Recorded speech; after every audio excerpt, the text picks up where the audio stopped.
యాకోబుని అంటున్నాడు.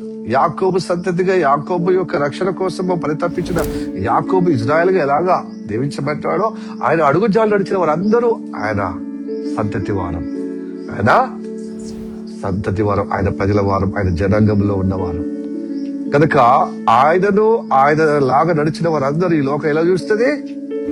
పురుగులాగా చూస్తుంది. చూసినప్పుడు మనకేమైపోతుంది? భయం. భయం.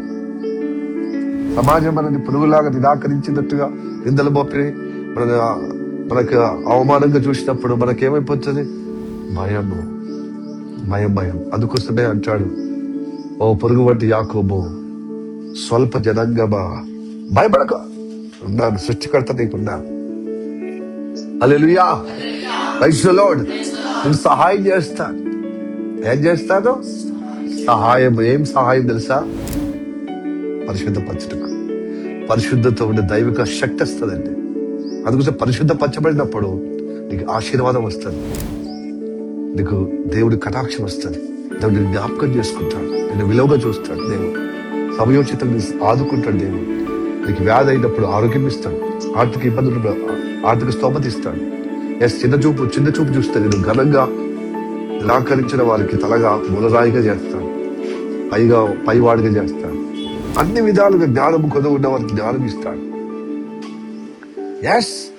జ్ఞానముగా కొదవ ఉన్నవాడిని నన్ను అడిగితే దారాలాగా ఇస్తాను. విశ్వాసంతో అడగండి, అనుమానంతో అడగద్దా, ఇస్తానంటున్నాడు. నీ కొదవును బట్టి నేను పురుగులాగా చూస్తున్నాను కదా, నీకు తోడుగా ఉంటాను, భయపడక, నీ సహాయం చేస్తాను, నీ విమోచకుడు నేనే, ఇజ్రాయేల్ పరిశుద్ధ దేవుడు. ప్రియా దేవుని బిడ్డలారా, ఈ లోకం మనల్ని పురుగులాగా చూసినా దేవుడు మనకు సహాయం చేస్తాడు.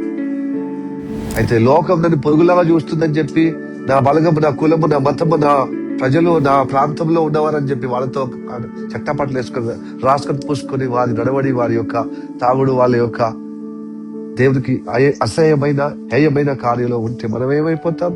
దేవుని దృష్టికి పురుగులైపోతాం.